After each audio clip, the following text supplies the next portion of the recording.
Hey there everyone, I'm Patrick Ferguson with Skull Splitter Dice. Today we have another 5e guide over the Warforged. Created as sentient soldiers for a war they never asked to fight, the Warforged are the robot race of the D&D multiverse. Though technically they should only exist in the Eberron setting, I've heard 1,000,001 reasons why they should exist elsewhere or why they would have spread elsewhere, so I say play one if your DM will allow it, frankly.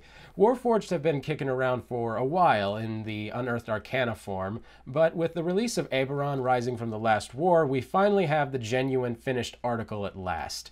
Let's gear up and dig into the blueprints and go over everything you need to know to make your own Warforged character. Let's start by going over Warforged culture, in that they don't really have one. They were made for war, and war exclusively. They're all made to fight in some capacity or another, and when there's no war going on, they don't really have a purpose. And this is definitely reflected in their culture. Playing a Warforged means playing a decommissioned war machine. Warforged are only begrudgingly accepted as alive by a select few races, and the memory of Warforged assaults are still fresh in most people's minds. Warforged must overcome a prejudice that's pretty unique to them, while constructing a life for themselves that they were never really meant to have. Of course, all that only applies to Warforged in the Eberron setting. If your game is taking place elsewhere, sky's the limit. Go ahead and pick whatever robot trope for your character that you'd like. So what do Warforged look like? Warforged are constructed from both organic and inorganic material. Usually you'll have wooden muscles with a sort of metal plating as your skin. All Warforged have crystalline eyes, they sort of have a hinged jaw, and will have a prominent brow line as well. Do keep in mind, organic and inorganic does give you a lot of leeway to work with when you're building the appearance of your character. Every Warforged is unique, and you can really let loose with the design elements here. You're stuck with essentially a humanoid shape to start off with, but whatever you like in terms of mismatching and customizing these organic and inorganic parts, it's open season. The organic parts of your design can be something like oak or pine, or even something way more natural than that, like vines or roots from a sprouting plant. Your inorganic parts can be something like metal or dark wood or stone. So you could be a Warforged that has really shiny, new-looking metal, or you could have really rusted and damaged metal from your times in war. This is really up to you. Overall, while soldier might sound a little bit limiting in terms of your cosmetic design, just go ahead and think about how many different positions there are in a military unit. You can design your Warforged to reflect any of those, whether it be a medic, an artillery loader, a mechanic, a general, a translator, whatever you'd like. You can make your Warforged look like that and then design your character to actually fulfill that mechanical position as well. So what should you name your Warforged character? Well, they didn't really have names when they were created. They had designations, something like B36 or 8C9. Sometimes Warforged will keep these names or a shortened nickname that resembles that, but most of the time they're given nicknames by others, or they'll pick a name that expresses their newfound individuality, or even pick up a name that sort of honors a fallen comrade.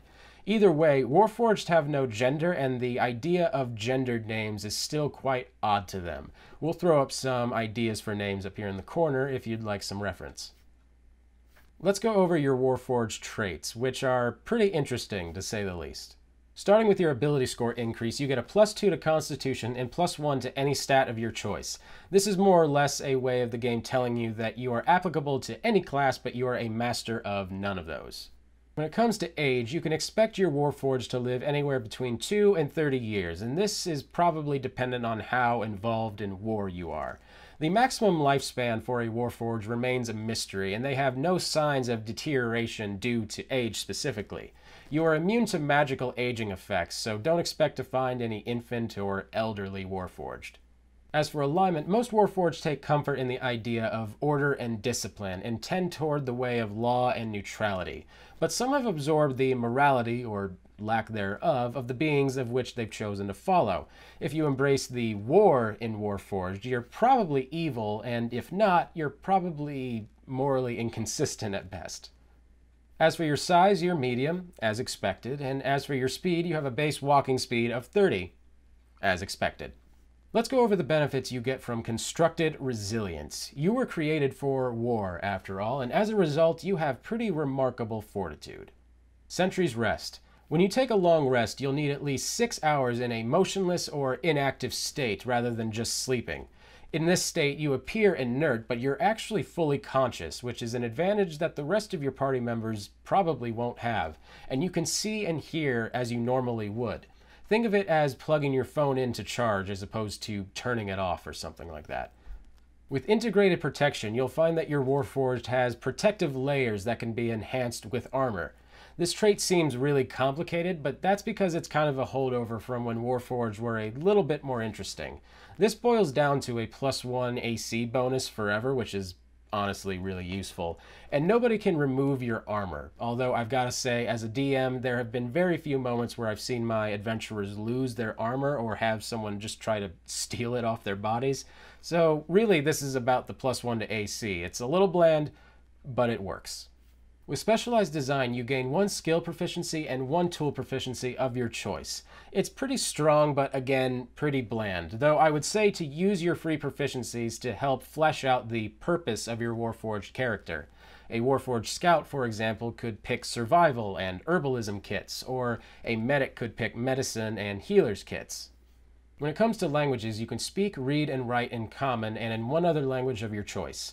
Though you don't have a language of your own, you can definitely find out what type of campaign you'll be a part of and pick a language that'll help you out in future adventures. If you want to play a sort of C-3PO translator type of robot, I would definitely suggest the linguist feat. Finally, let's end this video with some Warforged builds. They don't really lean too strongly one way or the other in terms of what class or build you should play. Though you can choose whatever path you'd like for your robot character, I would definitely say the following classes are the ones that make the best of your abilities. Master of Machines. For you Warforged that are putting that extra ability score into intelligence, I would say that you would make a great artificer. This new race goes absolutely wonderfully with the new class, and I particularly like the battlesmith archetype as it takes advantage of that beefy constitution buff. In general though, Warforged work great with just about any caster. A ROBOBARIAN. This is a build I highly recommend for players that are new to the game, as you can basically just take that +1 ability score and put it into strength, and you're ready to go. Warforged have immunities that make it a lot easier to play a barbarian, and with that +1 to AC and the constitution bonus, you're easily going to be one of the toughest barbarians around. You're basically a giant walking hunk of metal. MAXIMAL/PREDICON. Druids can have a hard time gaining AC, especially when they're in wild shape. However, Warforged's +1 to AC is flat and can apply to you even if you're transformed into a little critter. Plus, if you pick this class, you're basically a Beast Wars style transformer, and that's just pretty awesome. The 10-year-old in you would probably freak out at that, right? Just get +1 to Wisdom and have a more combat-oriented druid circle like Circle of Spores or Circle of the Moon, and you're golden. You can probably see why, but when people learn about Warforged for the first time, they tend to think of a D&D style Terminator character. I don't think that they have to fit this role, and the game clearly doesn't either with its ability score increases and the absolute leniency you get in terms of cosmetic design. I'm very interested to see what type of characters you guys come up with, and I would love to hear them down in the comments. Thank you so much for watching today's video. I really appreciate it. My name's Patrick Ferguson with Skull Splitter Dice, and until next time, farewell. Thanks for joining us. Don't forget to like, comment, and subscribe so you never miss out.